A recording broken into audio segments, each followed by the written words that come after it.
You think you know what homelessness looks like? A cardboard sign? A sleeping bag under a bridge? Maybe a cup of spare change rattling in your peripheral vision while you pretend to check your phone. And by the end of this video, you'll understand why most people never make it back. But let me tell you something nobody wants to admit. The street has rules you've never heard of, codes that keep people alive, and the person you walked past this morning, they might have been an engineer 2 years ago. My name is Marcus. I've been documenting street life in this city for 3 years, not as an outsider with a camera crew, but as someone who's lived it, survived it, and learned that everything you think you know is probably wrong. This is what they don't tell you.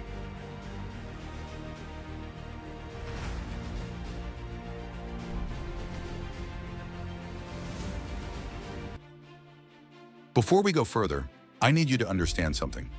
This isn't poverty tourism. This isn't inspiration porn. This is the truth about a parallel society existing 3 feet away from your morning coffee run. And most people have no idea it's even there. Right now in this city, there are approximately 12,000 people living on the streets, not in shelters, not in transitional housing, on concrete, under overpasses, in doorways that smell like urine and broken promises. But here's what the statistics don't tell you. That number doesn't include the hidden homeless, people sleeping in their cars, couch surfing until they wear out their welcome, or living in weekly motels that cost more than an apartment but don't require a deposit they'll never have. The real number is probably double, maybe triple. And the scariest part, most of them had jobs 6 months ago.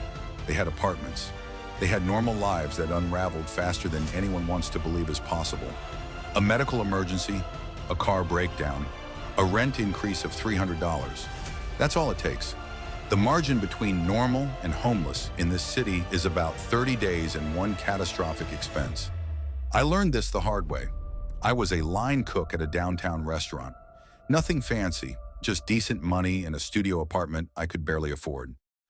Then I got pneumonia, missed 2 weeks of work, lost my job because I didn't have paid sick leave, couldn't make rent, and suddenly I was on a waiting list for a shelter bed, being told it might be 4 to 6 weeks before space opened up.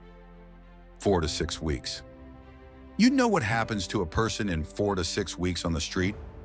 I'm about to show you, but first, you need to understand the most important thing about street life. It's not what you think. It's not lazy people who don't want to work. It's not all addiction and mental illness, though those things are there. It's a system. A complicated, brutal, invisible system with its own economy, its own hierarchy, and its own rules for survival. And rule number 1 is simple: trust no one. Most people learn too late who they can trust. If that's ever happened to you, you already understand the street.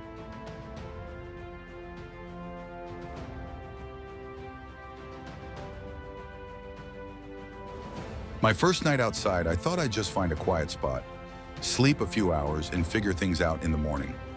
I found a doorway near a closed bookstore. Seemed safe, well lit, off the main drag. I was asleep maybe 20 minutes before someone kicked my leg. Not hard, not violent, just enough to wake me up. I opened my eyes and there's this guy standing over me, maybe 50, weathered face, carrying 2 trash bags that clearly contained everything he owned. "You can't sleep here," he said. I started to argue. It's a public sidewalk, right? But he cut me off. "I'm not being a dick, kid. I'm saving your life. This doorway belongs to Tommy, and Tommy doesn't share. You're still here when he makes his rounds. You're gonna wake up without your shoes, maybe without your teeth." That's when I learned about territory. See, on the street, location is everything.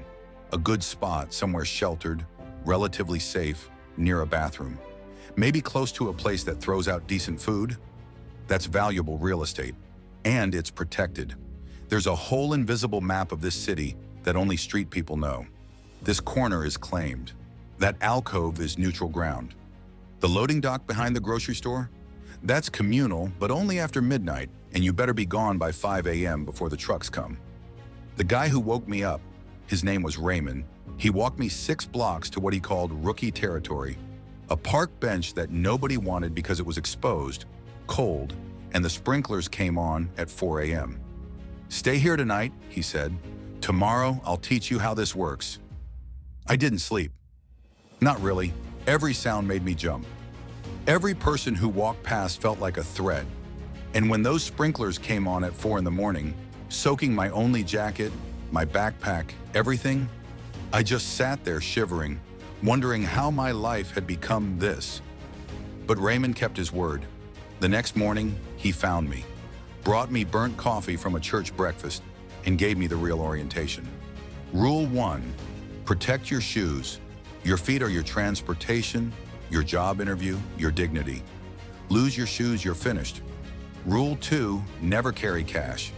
Anything valuable gets hidden or traded immediately. Cash makes you a target. Rule 3, learn the schedule. Every free meal, every place with a bathroom you can use, every library that'll let you sit for a few hours. Time is structure, and structure keeps you human. Rule 4, find your people, not friends. People die out here, disappear. You can't afford that heartbreak. But find your network, people who'll watch your stuff while you shower at the rec center. People who'll split a found 20 because next time you'll do the same. And Rule 5, Raymond looked me dead in the eye for this one. Don't start using. I don't care how bad it gets. The drugs and alcohol, they seem like they'll help. They won't. They'll kill you, just slower than the street will.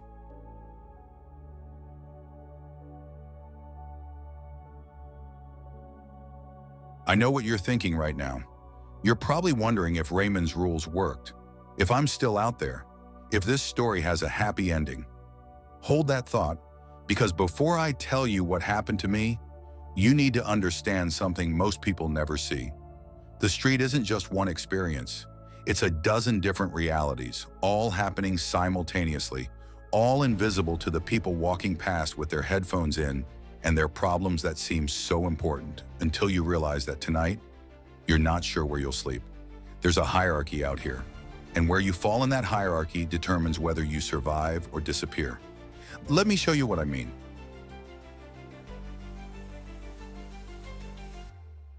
At the bottom, the absolute bottom, are the ghosts. That's what Raymond called them. People so deep into addiction or mental illness that they've essentially stopped being visible. They don't go to shelters. They don't ask for help. They just exist in the cracks until they don't exist at all. I met a ghost named Sarah about 3 weeks in.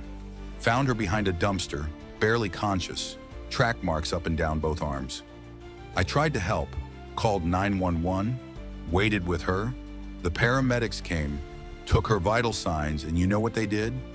They left her there because she refused treatment, because there was no space in detox, because the system is so broken that watching someone die slowly is somehow legal. I saw Sarah twice more after that. Each time she looked less human, more ghost. The last time she didn't recognize me, didn't recognize anything. And then one day she just wasn't there anymore. Nobody knew what happened. Nobody filed a missing person report. She just evaporated. One level up are the chronics. People who've been out here so long that the street is home now. They know every resource, every shelter bed rotation, every soup kitchen schedule. They're survivors, but they've stopped fighting to get off the street. This is their life now. Then you've got the working homeless. People like Maria, who I met at a day labor site. She had a job, 3 jobs actually. Fast food breakfast shift, office cleaning in the afternoon, weekend grocery store stocking. Worked 60 hours a week and still couldn't afford first and last month's rent plus deposit. Slept in her car, showered at a 24-hour gym, kept her work clothes in a storage unit that cost $80 a month. Money that could have gone toward housing, but without clean clothes, she couldn't keep the job she needed to afford housing. See the trap? And then there are the refugees, and that's what I was. People who just fell through the cracks and are scrambling to climb back out before the street swallows them whole. We're the ones you probably don't even recognize as homeless. We still shower when we can. We keep our clothes clean. We try to maintain the appearance of normal because we still believe we're going to make it back. But here's the thing nobody tells you. The longer you're out here, the harder it gets to go back. Not because you're lazy, not because you've given up, but because the street damages you in ways that aren't visible. After a month outside, I developed this constant hypervigilance. Couldn't sleep more than 90 minutes at a time.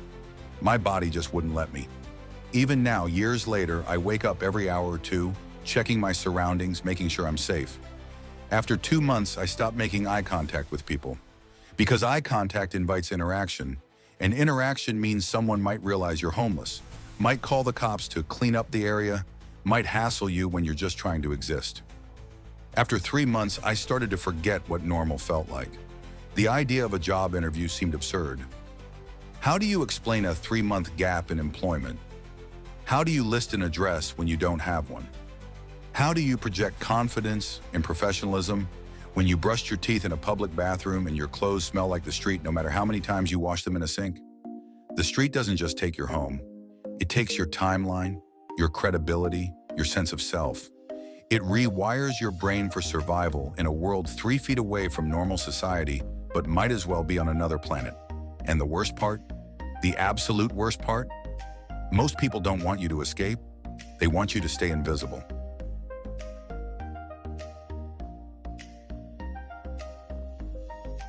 But then something happened that changed everything. It was a Tuesday morning.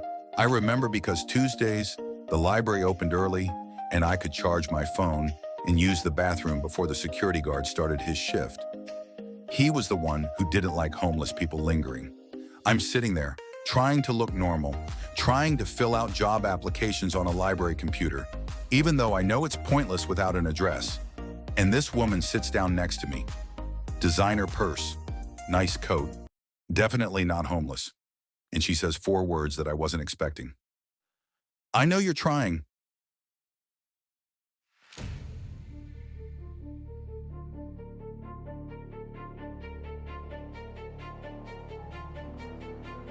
Her name was Diana. She worked for a nonprofit I'd never heard of, one that actually tried to help people instead of just manage homelessness. And she told me something I didn't know, that there were programs, real programs, housing first programs, where they give you an apartment first, no conditions, no sobriety requirements, no credit check. Because it turns out it's a lot easier to deal with your addiction or mental health or job search when you're not sleeping on concrete and watching your back 24 hours a day.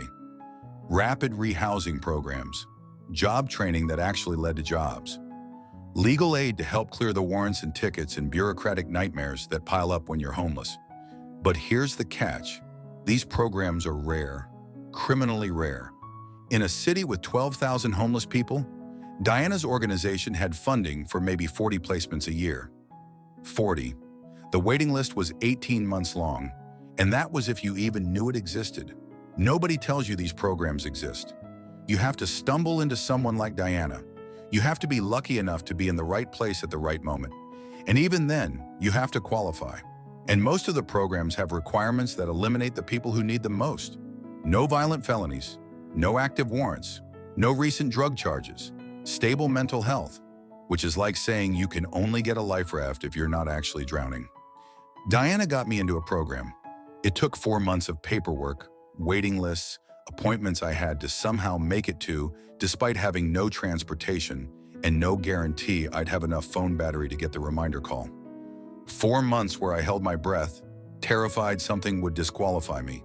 A missed appointment, a ticket, getting arrested for sleeping in the wrong doorway. But eventually I got a studio apartment, tiny, in a rough neighborhood. But it had a door that locked and a bed and a bathroom that was mine. You know what the weirdest part was? The first night in that apartment, I couldn't sleep. The silence was too loud. The safety felt dangerous. I'd spent so long in survival mode that peace felt like a trap. It took me 6 months to sleep through the night, a year before I stopped checking the locks obsessively, 2 years before I could walk past a homeless person without my chest tightening with something between survivor's guilt and there but for the grace of God fear. I got lucky, impossibly, ridiculously lucky. I found Diana on the one day she was doing outreach in my area. I qualified for a program that had maybe 200 applicants for 40 spots. I didn't have severe mental illness or a criminal record that disqualified me. I was young and employable once I had an address and a shower. But here's what haunts me. Raymond didn't make it. The guy who saved me that first night, who taught me the rules, who shared his burnt coffee and his knowledge, he died on the street 8 months after I got housed. liver failure. Probably could have been treated if he'd had insurance, if he'd had a regular doctor, if the emergency room hadn't just stabilized him and discharged him back to the street 3 times. Maria's still living in her car, last I heard, working those 3 jobs. Still can't get housed because she makes just barely too much to qualify for the programs that exist, but nowhere near enough to afford an apartment. Sarah? I don't know. Probably dead. Probably a ghost for real now. And there are 12,000 more people in this city right now living the same cycle. Thousands more in your city. Hundreds of thousands across the country, all competing for programs that help 40 people, 100 people, 500 if we're lucky. But here's the thing that makes me angry. Actually angry, not just sad. We know how to fix this. Housing first works.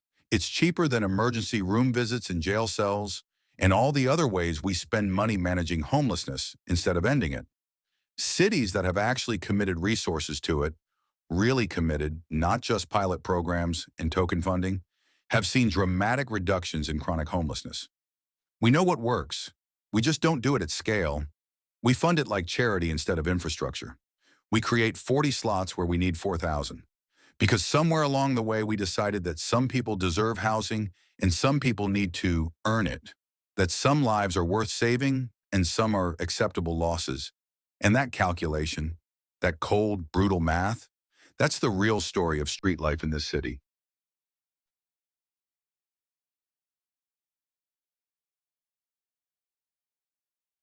I want to tell you about one more person.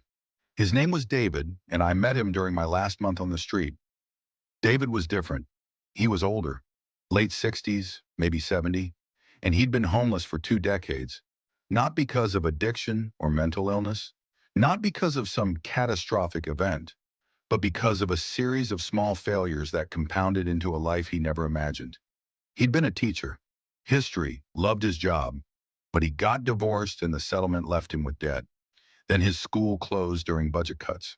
He found other work, retail, warehouse jobs, but nothing with benefits, nothing stable. And slowly, incrementally, he just slipped through the cracks. By the time I met him, David had accepted his reality. He wasn't fighting anymore. He had his spots, his routines, his small dignities. He kept a journal, dozens of notebooks filled with his thoughts, observations, memories of who he used to be.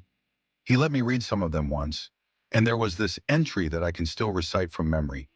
People look at me and see failure. They see proof that their worldview is correct, that bad things happen to bad people, that the world is fair and just, that they're safe because they made better choices. But here's what they don't see. I'm still a person. I still think about history and philosophy. I still notice the sunset. I still have preferences and opinions and hopes, even if those hopes are just for a dry place to sleep tonight. I didn't stop being human. I just stopped being visible. David died last winter. Hypothermia. He was sleeping in a place he thought was sheltered enough, but temperatures dropped faster than forecasted. Someone found him in the morning, frozen, still clutching one of his journals. At his funeral, yes, he had a funeral. A local church organized it. There were maybe 10 people. A few other homeless folks. Diana from the nonprofit. A former student who somehow heard and showed up. And I stood there thinking, this man taught history for 30 years. He shaped young minds. He contributed. He mattered. And he died alone, on the street, invisible. That's the truth nobody wants to talk about.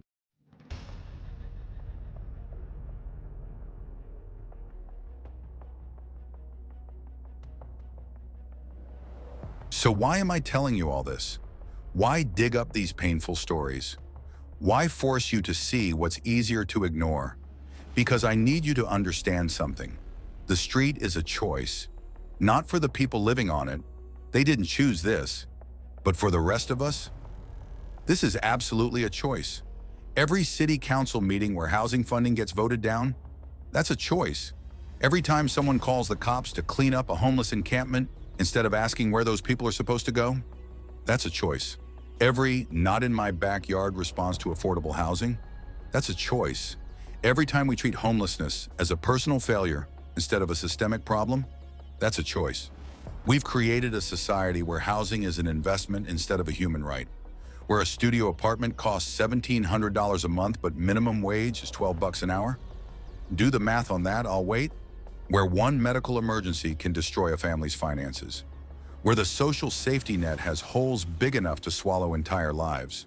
And then we look at the people who fall through those holes and we say, well, they should have tried harder, should have made better choices, should have been more responsible. As if responsibility means anything when the system is rigged against you from the start. I'm not homeless anymore. I have an apartment. I have a job. Actually, I have the job I'm doing right now, documenting these stories, trying to make people see. I'm one of the lucky ones, but I'm also broken in ways that will never fully heal. I have nightmares. I have triggers. I hoard food even though my fridge is full. I can't throw away worn-out shoes. I can't watch someone walk past a homeless person without feeling rage at the casual cruelty of it. And I carry the weight of everyone who didn't make it. Raymond, David, Sarah. The hundreds of others whose names I never learned, whose stories died with them. Here's what I want you to do. Tomorrow, when you see a homeless person, I want you to really see them. Not as a problem to be solved, or a nuisance to be removed, or a moral lesson about what happens when you make bad choices.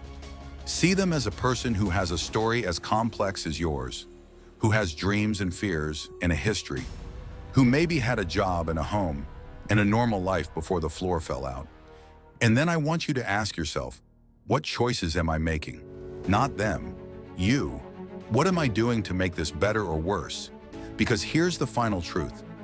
The street isn't just out there. It's a reflection of who we are as a society. It's what we've chosen to accept.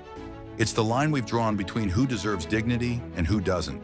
And that line, it's a lot thinner than you think.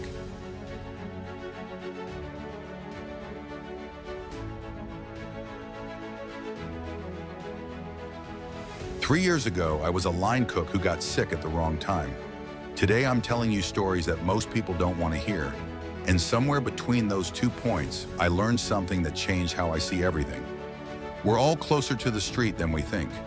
There's this myth of the deserving poor, people who are homeless through no fault of their own, who we should help.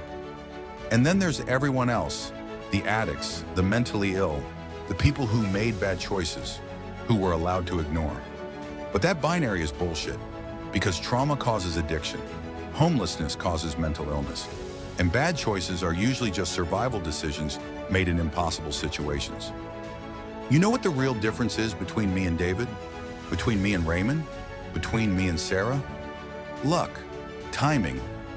Diana's sitting down next to me in a library on a Tuesday morning. That's it. That's the whole difference. I didn't work harder. I didn't want it more. I didn't make better choices. I just got lucky. And that should terrify you, because it means that everything you think protects you, your job, your savings, your family, your intelligence, your work ethic, all of that can evaporate faster than you think possible. The street doesn't care about your resume. It doesn't care about your plans or your potential. It just swallows you whole if you're unlucky enough to stumble at the wrong moment. So the next time you see someone holding a sign at an intersection, or sleeping in a doorway, or pushing a shopping cart filled with their entire life, remember this: that could be you. That could be your sister, your father, your friend. That could be the person who taught your kid history, or cooked your food, or worked 3 jobs and still couldn't afford rent. They're not there because they're weak. They're there because the system is broken and they fell through the cracks. And until we admit that, until we stop treating homelessness as a personal failure and start treating it as a societal one, nothing will change. The street will keep existing. People will keep dying, and we'll keep walking past, pretending we don't see. But now you know better. Now you can't unsee it. What you do with that knowledge, that's up to you. Drop a comment and let us know where you're watching from. We'd love to hear from you. If you enjoy true life stories like this, be sure to like the video, subscribe, turn on the notification bell, and share it with someone who'd love it too.